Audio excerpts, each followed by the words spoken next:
अंशु ने ना अपनी रिसेंटली ब्लॉग में बोला है कर्मा विल बी बैक, यानी कि जो भी उसने किया उसके साथ में हुआ वो सब कुछ वापस से हो रहा है। Hey guys, welcome back to my YouTube channel Rajni Brajwasi blog. कैसे हो गाइस? उम्मीद करती हूँ आप सब लोग स्वस्थ होंगे, मस्त होंगे। तो गाइस, मैंने ना कल एक ब्लॉग देखा था, कल नहीं सॉरी परसों एक ब्लॉग देखा था सपना का। आप सब लोग अच्छे से जानते होंगे कि स्नैपी गर्ल सपना जो है ना, उनकी लाइफ में बहुत ज़्यादा कंट्रोवर्सी, उतार चढ़ाव, दुख दर्द सब कुछ उनकी लाइफ में हुआ है। लेकिन अभी पिछले 6-7 महीने से, या फिर एक कह सकते हो साल भर होने को आया, वो अपने सास ससुर से अलग रह रही है, अपने मायके की फैमिली के साथ में। मतलब अलग से मायके की फैमिली उनके साथ में रहती है, लेकिन खुद का अपना पर्सनल घर लेकर के रह रही है। तो अभी बीच बीच में वो कंट्रोवर्सी चलती रहती है घर के ऊपर, ससुराल वालों के ऊपर। लेकिन सबसे ज्यादा गंदा जो चीज मुझे लगी ना उनके वीडियो में, वो 2-3 दिन पहले अपने मायके गई थी, और उस ब्लॉग में ना मतलब लोगों ने एक चीज नोटिस की थी। वो चीज नोटिस क्या की थी कि उनकी जो छोटी वाली बेटी है वो किसी ने गोदी में ले रखी थी, और उसको थोड़ा सा अनकंफर्टेबल लग रहा था उस लड़की को, उसकी बेटी जो है उसको। तो लोगों ने ना ये चीज नोटिस की, और नोटिस करने के बाद में सपना को मतलब इतने सारे भर भर के कमेंट बोले कि तुम अपनी बच्चों की ढंग से परवरिश करो, तुम किसी को भी गोदी में दे देती हो, वो लड़का देखने में अच्छा नहीं लग रहा, अपने बच्चियों को सेफ रखो क्योंकि तुम अकेले रहती हो। ऐसे बहुत सारे कमेंट करे सपना को, कि मतलब एज ए सपोर्टर जो उसके सब्सक्राइबर है ना, वो इमोशनली अटैच है सपना से। तो बस उसी के नाते ना सपना से लोगों ने बोला था, जो उनकी सपोर्टर्स हैं उन्होंने बोला था कि तुम अपनी बच्चियों की ना ढंग से केयर करो, तुम कहीं आने जाने घूमने फिरने की बजाय अपनी बच्चियों की परवरिश पे ध्यान दो। तो ये सब चीजें ना सपना ने ना उल्टी ले ली है, यानी कि गलत वे में ले लिया। उनका समझाने का तरीका अलग था, अलग से मतलब, क्योंकि आजकल पता है ना आपको कितने सारे केसेस हो रहे हैं, किसी का भी रिश्ता, कोई भी कैसा भी रिश्ता हो ना, किसी पर भी यकीन नहीं किया जा सकता। और मोस्टली छोटे बच्चों के बारे में, और पता है ना सपना अकेली रहती है, तो उसको तो ना और डबल मतलब अपनी बच्चों की सेफ्टी के लिए डबल मतलब ध्यान रखना चाहिए। और रखती भी है, ऐसी बात नहीं है, रखती भी है। लेकिन कई बार कहीं ऐसा हो जाता है ना कि हमारी नजरों से हम चूक जाते हैं। तो यही गलती हो सकता है सपना से हो गई हो। तो लोगों ने ना उसको कमेंट किया, उस चीज को सपना ने गलत ले लिया, और लोगों को सुनाना स्टार्ट कर दिया कि तुम लोग होते कौन हो, मेरी बच्चियों को मुझसे छीनने वाले। और कुछ लोगों ने बोल दिया था कि इसकी लड़कियां जो सेफ थी ना, वो अपने दादा दादी के पास में सेफ थी। तो जब सपना सब कुछ सहन कर लेती है, लेकिन अगर अपने ब्लॉग्स में किसी और को सपोर्ट करने के लिए उसके सब्सक्राइबर कह दें, तो वो सबसे जो है ना वो घूम फिर के वही ससुराल पहुंच जाती है। यानी कि ससुराल वालों को ताना करने में, ताना कसने में कोई कसर नहीं छोड़ती है। तो सपना ने ना कल का और आज का जो भी ब्लॉग था ना, वो टोटल अपने ससुराल के ऊपर मतलब डाला है पूरा ब्लॉग, कि मतलब ससुराल वाले वो चाहते हैं कि ये तो मर जाए, बस आखिरी दिन उम्मीद कर रहे हैं कि ये बस मर जाए और हम पार्टी करें, ये करें वो करें, सारी चीजें। क्योंकि सपना कोई मौका नहीं छोड़ती अपने ससुराल वालों पर तंज कसने का, जरा सा भी। अब अंशु रह रही है अपने घर, वापस आ चुकी है, यानी कि अपने मम्मी पापा के पास में, बुआ फूफा जी के पास में सॉरी। तो अब अंशु उनकी बेटी है, शुरू से पाला है, तो अंशु सारी चीजें शेयर करती है। कुछ अंशु के भी कुछ टॉन्ट निकल जाते हैं वीडियो में। तो वो सपना क्या है ना, वो जो भी टॉन्ट है, क्योंकि सबको पता है अंशु जब भी, बहुत कम करती है वैसे, लेकिन अगर करती भी है तो इसी के लिए होते हैं। तो इसके लिए अंशु एक मतलब टॉन्ट मारती है, इसके 10 वीडियो आ जाते हैं, मतलब 10 टॉन्ट आ जाते हैं उसी टॉपिक पे। मेरी बच्चियों का हक खा के बैठे हैं, मेरी बच्चियों का ये करके बैठे हैं, मेरी बच्चियों का हक है, मैं कुछ भी लेके नहीं आई वहां से, सब कुछ छोड़ के आई। और जो बेटियों की परवरिश वाली बात थी ना, उसमें तो इतना लंबा चौड़ा भाषण दिया सपना ने कि मतलब मैं अकेले अपने दम पे अपनी बेटियों को पाल रही हूँ, मैंने किसी का एक पैसा भी नहीं लिया, मैंने किसी का, जो भी था मेरा है, मैं सब कुछ छोड़ के आ गई। लेकिन आप लोगों ने पिछले जो ब्लॉग्स देखे होंगे ना, उसमें दोनों फैमिली की जब कंट्रोवर्सी हुई थी, बहुत भयंकर वाली कंट्रोवर्सी हुई थी गाइस। तो उस कंट्रोवर्सी में ना सारी चीजें क्लियर हो गई थी, और सपना झूठी साबित हो गई थी, कि सारे जो भी प्रॉपर्टी के पेपर्स वगैरह थे वो सपना के पास में पहुंच चुके हैं, और जो भी उसका लेना देना था, जो भी सब कुछ सॉर्ट आउट हो चुका है प्रॉपर्टी को लेकर के। तो उस टॉपिक पे ना सपना ने कोई वीडियो वगैरह कुछ भी नहीं डाला। और एक चीज जो है ना, सब्सक्राइबर भूले नहीं है, लेकिन सपना उनको भुला देना चाहती है, कि दार और चैनल किसने डिलीट किया था। अब सब जानते हैं कि इसमें झूठा कौन साबित हुआ था, लेकिन फिर भी एक ऑफिशियल जो स्टेटमेंट है ना, वो नहीं आया है, उसका इंतजार है साइबर सेल की तरफ से। तो दारोड चैनल जो डिलीट हुआ था ना, उनके ससुर ने एफआईआर भी दर्ज कराई थी दारोड चैनल के बारे में। तो सपना उससे बचती आई है, हमेशा बचती आई है धारावाहिक चैनल के ऊपर टिप्पणी करने पे। वरना अब तक तो अगर इतनी बड़ी बात हो जाती ना तो कितने सारे लाइव कर देती सपना, क्योंकि सपना की ये आदत हमेशा से रही है कि कंट्रोवर्सी जब भी कोई मतलब इतना सा कोई पॉइंट होता है ना तो उस पर तुरंत लाइव आ जाती है और सीधे ससुराल वालों पे ताना कसती है। ताना तो क्या ही बोले, सीधा उनको उल्टा सिल्टा पता नहीं क्या क्या बोल देती है, उसके जो मुंह में आता है ना वो बोल देती है।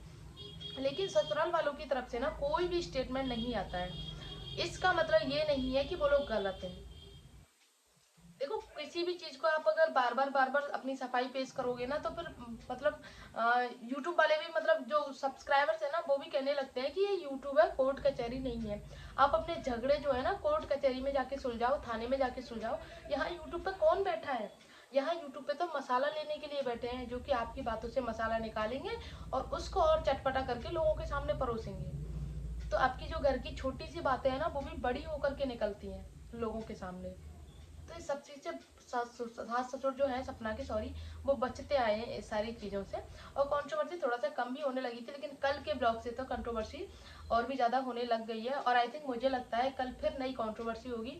नया जो ब्लॉग्स आएगा ना तो वो नई कंट्रोवर्सी को लेकर के आएगा, क्योंकि अंशु ने भी ताना कसा है Karma will be back, Karma वापस आता है। अब किस चीज का कर्मा आया है, क्योंकि कुछ चीजें ऐसी होती है ना गाइज कि हम तक नहीं पहुंच पाती है, यानी कि सब्सक्राइबर्स तक, ऑडियंस तक सब चीजें नहीं आती हैं, कुछ चीजें ऑफलाइन होती हैं। तो हो सकता है ना अंशु ने उसी चीज को लेकर के कुछ बोला हो, कर्मा विल बी बैक। क्योंकि कुछ टाइम पहले आप लोगों ने देखा होगा कि सपना का जो छोटा वाला भाई है वो किसी लड़की की छेड़छाड़ में जेल में भी गया था।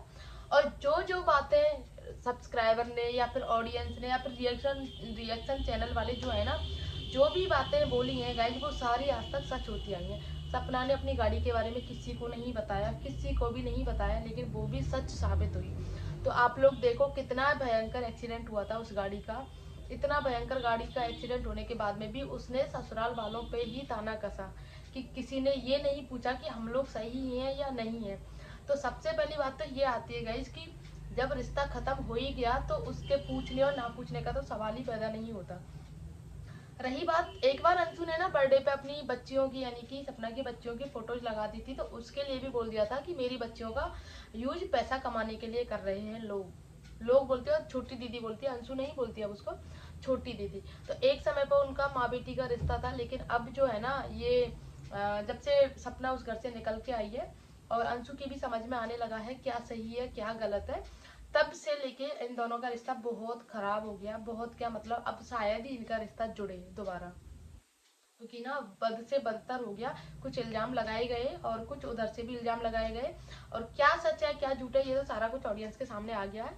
और जो सपना की ऑडियंस एक टाइम ऐसा था ना पूरे यूट्यूब पे यार, सपना का ना एक भी हेटर नहीं था, एक भी हेट कमेंट करने वाले नहीं थे, सब इसको सपोर्ट करने वाले थे। मैं खुद जब इसका जो सेकंड फर्स्ट पति जब इसके जो सूरज जी एक्सपायर हुए थे ना उस टाइम तो मैं कम देखती थी, लेकिन जब राजवीर जी एक्सपायर हुए थे ना तब जब इसने वीडियो अपलोड किया था ना मैं खुद बहुत ज्यादा मतलब एक तरह से रोई थी बहुत ज्यादा कि इसकी लाइफ में इतना भूचाल आ गया यार। पहली बेटी जब 4 महीने की थी तब पहले पति एक्सपायर हो गए, दूसरी बेटी भी 4 महीने की हुई तब पति एक्सपायर हो गए। तो एक बच्चे के साथ में बिना पति के रहना कितना मुश्किल होता होगा। और मतलब बहुत ज्यादा मतलब सब लोग इमोशनल हुए थे उस चीज को देख करके। लेकिन जब ये वहां से निकली और निकलने के लिए भी इसने एक ऐसा बहुत गलत रास्ता चुना गाइस कि अपने पहला पति जो इस दुनिया में नहीं है, जो ये कहती थी मैं बहुत प्यार करती हूँ उनसे, और उसको इतनी बुरी तरीके से बदनाम करके निकली कि लोगों ने मरे हुए आदमी को इतनी गालियां दी, भर भर के गालियां दिलवाई इसने अपने मरे हुए पति को। और बहुत जो सबसे ज्यादा नफरत जो हुई ना इसके ससुराल वालों को इसी बात से हुई, और यहाँ से इसने बाहर निकलने का रास्ता चुना। बेशक इसने गलत रास्ता चुना, बहुत गलत चुना था अपने पति को, और भी बहुत सारे रास्ते थे। जब इसको जाना ही था तो रिश्ता खत्म करके जा सकती थी, कोई नहीं रोकता। लेकिन सबसे ज्यादा जो बद से बदतर हालात हुए ना वो इसी वजह से हुए कि इसने अपने पहले पति को गालियां दिलवाई लोगों से। तो कोई भी माँ बाप नहीं चाहेगा कि उसके मरा हुआ जो बेटा है उसके लिए गालियां दे लोग, क्योंकि मतलब सच क्या था झूठ क्या था किसी ने कुछ भी नहीं जाना, सिर्फ इनकी इसकी बातों में आकर के लोगों ने सब सूरज जो थे ना इसके पहले पति जो थे उनको भर भर के गालियां दी थी। तो इस चीज़ से उसके सास ससुर बहुत ज़्यादा खफा हो गए। दूसरी बात, खफा होने का रीज़न ये था कि इसके भाई थे, कि भाई ने इनके अंशु के ऊपर गलत नज़र डाली थी। तीसरा रीज़न था इसकी माँ का, कि इसकी माँ ने मतलब कभी भी हालचाल नहीं लिया और हमेशा उल्टा सीधा भड़काया सपना को अपने ससुराल वालों के खिलाफ। इसी वजह से ना जब भी सपना की मम्मी आती थी तो इसकी सासू माँ बात नहीं करती थी। उस चीज़ का टॉपिक भी इस चीज़ क्लियर किया इसके ससुर ने कि उस औरत से मेरी पत्नी बिल्कुल नफरत करती है और आजीवन नफरत करती रहेगी, क्योंकि इसकी माँ मतलब किसी भी उससे माँ कहलाने के लायक नहीं है। जब मेरा पहला बेटा गया था, तीसरे दिन इसने बोल दिया था कि मेरी बेटी की शादी अपने छोटे बेटे से करा दो। और जब छोटा बेटा भी चला गया तब भी मतलब 1 महीना भी नहीं हुआ था दूसरे बेटे को गए हुए, इन्होंने केक काट लिया था, बर्थडे सेलिब्रेट कर लिया था। तो छोटी छोटी चीजें जो थी ना वो दिमाग में ऐसे फिट हो गई और वहां से इनका रिश्ता खत्म होते चला गया गाइस। और नतीजा ये निकला कि बूढ़े जो माँ बाप थे ना उनके दोनों ही बेटे चले गए, बहू भी चली गई और पोतियां भी चली गई, मतलब उनके पास में अब कुछ भी नहीं बचा। अंशु भी जा चुकी थी लेकिन वो फिर से लौट के आई, उसके कुछ समझ में बैठा, वरना एक टाइम पे तो अंशु भी चली गई थी सब कुछ छोड़ करके। और ये सब किया कराया किसका था ये आप लोगों को पता है। ये सब पूरा जो ट्रैप रचा गया था, पूरा जो जाल रचा गया था, वो इसका मास्टरमाइंड कौन था वो सारा कुछ लोगों की समझ में आ चुका है। तो अब सपना चाहे कितनी भी दलीलें पेश करे, कितना भी कुछ भी बोले, लेकिन उसका ये सच है कि उसकी सिर्फ और सिर्फ 20% जो लोग जो है ना वो ही उसके सपोर्टर हैं, जो भी इमोशनली उसकी बच्चियों से टच है, इमोशनली अटैचमेंट है। बाकी सपना के लिए तो किसी के भी दिल में हमदर्दी नहीं है, क्योंकि इसने हमदर्दी लायक कुछ छोड़ा ही नहीं है, सबको बदनाम कर दिया, सिर्फ हमेशा खुद को सही माना है, हमेशा खुद को सही मान के चलती है, बाकी सब लोग इसके लिए गलत है। शिवी ने इसके लिए क्या कुछ नहीं किया था, उसको भी इसने शिवी को इतनी गालियां लगवा दी, इतनी गालियां लगवा दी। और इसके जो सपोर्टर है ना वो इतने अंधे हैं गाइस, इतने अंधे हैं कि मतलब सही गलत नहीं देखते, बस सीधा जो भी इसके नाम ले देती है बस उसको भर भर के गालियां देना स्टार्ट कर देते हैं। तो गाइस नेक्स्ट कंट्रोवर्सी देखते हैं। नेक्स्ट कंट्रोवर्सी जो भी ब्लॉग आएगा वो जरूर कंट्रोवर्सी से रिलेटेड होगा, तो देखते हैं आगे क्या होने वाला है। तो आज के ब्लॉग में बस इतना ही। आई होप आप लोगों को अच्छा लगा होगा। अच्छा लगा हो तो प्लीज वीडियो को लाइक कर दो, शेयर कर दो और कमेंट कर दो।